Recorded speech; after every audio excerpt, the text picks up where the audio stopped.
കാട്ടാന ആക്രമണത്തിനെതിരെ Dean Kuriakose M P നടത്തുന്ന അനിശ്ചിതകാല നിരാഹാര സമരത്തെ വിമർശിച്ച് സിപിഐഎം ഇടുക്കി ജില്ലാ സെക്രട്ടറി CB വർഗീസ്. LDF സ്ഥാനാർത്ഥി പ്രഖ്യാപനത്തിന് പിന്നാലെയുള്ള സമരപ്രഖ്യാപനത്തിന് കാരണം രാഷ്ട്രീയ താൽപര്യമെന്നാണ് ആരോപണം. CB വർഗീസ് വായ്പോയ കോടാലി എന്നായിരുന്നു ഡീൻ കുര്യാക്കോസിന്റെ മറുപടി.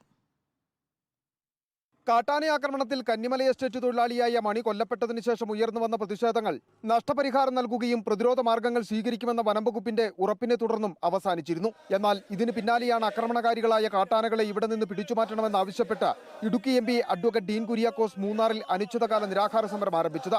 സമരത്തിനെതിരെ രൂക്ഷ വിമർശനമുന്നയിച്ച് CPIM ജില്ലാ സെക്രട്ടറി CB വർഗീസ് രംഗത്തെത്തി. പാർലമെന്റ് തെരഞ്ഞെടുപ്പിൽ ഇടതുപക്ഷം സ്ഥാനാർത്ഥിയെ പ്രഖ്യാപിച്ചതിന് തൊട്ടുപിന്നാലെ താൻ ജീവിച്ചിരിപ്പുണ്ട് എന്ന് അറിയിക്കുന്നതിനാണ് ഡീൻ കുര്യാക്കോസിന്റെ ശ്രമം. CB വർഗീസ് 5 വർഷക്കാലം വന്യജീവി ആക്രമണത്തെ സംബന്ധിച്ചോ ആനകളുടെ ആക്രമണത്തെ സംബന്ധിച്ചോ ഒരു പ്രതികരണം നടത്താതെ തെരഞ്ഞെടുപ്പിൽ ഇന്ന് LDFന്റെ സ്ഥാനാർത്ഥിയെ പ്രഖ്യാപിച്ചു. താനോട് ജീവിച്ചിരിപ്പിക്കണമെന്ന് അറിയുന്നതിന് വേണ്ടിയുള്ള ഒരു രാഷ്ട്രീയ നാടകം, അതിനപ്പുറമായിട്ടൊന്നുമില്ല. അതിനൊക്കെ ജനങ്ങൾ പുച്ഛിതള്ളും. അതേസമയം താൻ MP ആണെന്നും CB വർഗീസിന്റെ വാക്ക് കേട്ട് സമരം അവസാനിപ്പിച്ചു പോകുവാൻ തീരുമാനിച്ചിട്ടില്ലെന്നും ഡീൻ കുര്യാക്കോസ് പ്രതികരിച്ചു. മുമ്പും സർക്കാർ ഇത്തരം ഉറപ്പുകൾ നൽകിയിട്ടുണ്ട്, എന്നാൽ പാലിക്കപ്പെട്ടിട്ടില്ല.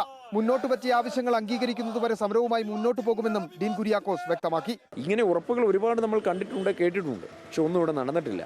ഒരു മാസത്തിനിടയിൽ രണ്ടാമത് ഒരു തൊഴിലാളിയുടെ ജീവൻ നഷ്ടപ്പെട്ടു എന്ന് പറഞ്ഞാൽ അത് നിസ്സാര കാര്യമാണോ? കാട്ടിലാണ് വന്യമൃഗങ്ങൾ ജീവിക്കേണ്ടത്. അവരെ കാട്ടിൽ തന്നെ കുടി ഉറപ്പിക്കുന്നതിന് വേണ്ടിയിട്ടുള്ള ഒരു തീരുമാനമെടുത്താൽ അതിനുള്ള ഉറപ്പ് രേഖാമൂലം കിട്ടിയാൽ സമരം പിൻവലിക്കാം. ഇടുക്കിയിൽ വീണ്ടും തെരഞ്ഞെടുപ്പ് രംഗം ചൂടുപിടിക്കുമ്പോൾ തെരഞ്ഞെടുപ്പ് രാഷ്ട്രീയത്തിലെ വിവാദ ചർച്ചയായി മാറുകയാണ് വന്യജീവി ആക്രമണവും വനം വകുപ്പിന്റെ നിലപാടും. വീഡിയോ ജേർണലിസ്റ്റ് S ശ്രീകുമാറിനൊപ്പം reporter Sandeep Rajakkad, in reporter, Idukki.